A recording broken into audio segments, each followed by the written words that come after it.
दो lady constable, दोनों की अच्छी दोस्ती और दोनों लेडी कांस्टेबल को गायब हुए 1 महीने से ज्यादा का वक्त और उलझी हुई पुलिस। ये दो महिला कांस्टेबल पुलिस के लिए, एमपी पुलिस के लिए सबसे बड़ी मिस्ट्री कैसे बन गई? क्या है ये मामला और कैसे दोनों ने दो देश की पुलिस को उलझा के रख दिया? बांग्लादेश की पुलिस भी इस मामले को लेकर अलर्ट पर है, बॉर्डर पर अलर्ट है। एमपी पुलिस तो लगी हुई है। कहानी शुरू होती है, ये वारदात जो है अजीब सी कहानी है। होता यह है कि दोनों दोस्त, जैसे मैंने बताया, और ग्वालियर में बीएसएफ की ट्रेनिंग एकेडमी है, वहाँ से ये दोनों एक दिन मतलब जून के महीने में गायब हो जाती हैं। और दोनों गायब हो जाती, शुरुआत में तो जैसे लगता है एक आध दिन कि नहीं कहीं साथ गए होंगे, सहेली हैं। पता चलता है कि मिल ही नहीं रहे। अब पुलिस कैसे पता करेगी? फोन से ही लोकेशन पता चलती, फोन किया जाता, घर वाले फोन करते, क्योंकि उनमें से एक जो लेडी कांस्टेबल है वो जबलपुर की रहने वाली है।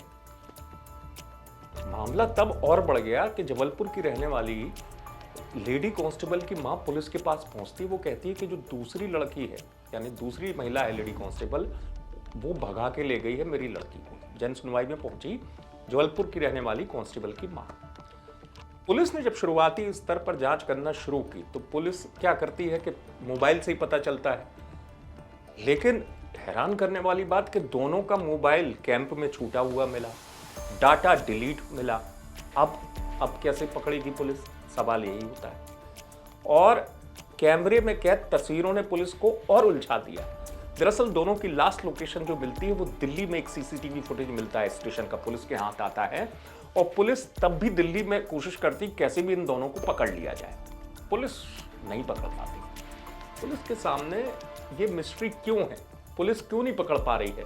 अधिकारी बता रहे हैं कि मामला जो है पश्चिम बंगाल से होता हुआ बांग्लादेश तक पहुंच गया। टेकनपुर में दो महिला कांस्टेबल जो है करीब 29 दिन पूर्व टेकनपुर से गायब हो गई थी। उनकी सूचना पर से जांच की जा रही थी। जांच में जब एक महिला कांस्टेबल उषा निखार जो है उसके परिजनों के स्टेटमेंट के आधार पर उसकी मां द्वारा कंप्लेंट की गई है कि जो शबाना खातून है उसके द्वारा किडनैपिंग की गई है। तो उनके जांच पर से जो है जो दूसरी महिला कांस्टेबल है उसके तथा उसकी सिस्टर और उसके परिजनों के विरुद्ध अपराध पंजीबद्ध किया गया है 365 368 आईपीसी का। और प्रकरण की गंभीरता को देखते हुए पुलिस अधीक्षक महोदय द्वारा घटना स्थल पर जाकर भी निरीक्षण किया गया। जिस रूम में जो रहती थी, दोनों एक ही रूम में निवास करती थी। और इसमें एसआईटी का भी गठन किया गया है और दोनों जो है मोबाइल को भी डिलीट कर गए, मोबाइल का पूरा डाटा जो है। और इसमें गंभीरता से जांच करके एक पार्टी जो है पश्चिम बंगाल भेजी गई है और इसमें जल्दी से जल्दी खुलासा किया जाएगा। पुलिस अधिकारी दावा कर रहे हैं केस को जल्द सुलझा लेंगे, वारदात को जल्द सुलझा लेंगे, कामयाबी का दावा कर रहे हैं। लेकिन अपने आप में ये मिस्ट्री भरा केस है। वो इसलिए, अगर दोनों दोस्त हैं, अगर भागी हैं, वजह क्या है? क्या है रिश्ता? किडनैप अगर किया दूसरी लड़की ने भी, जैसा आरोप मां लगा रही है दूसरे कांस्टेबल की, तो किडनैपिंग की वजह क्या है? क्यों किडनैप किया गया?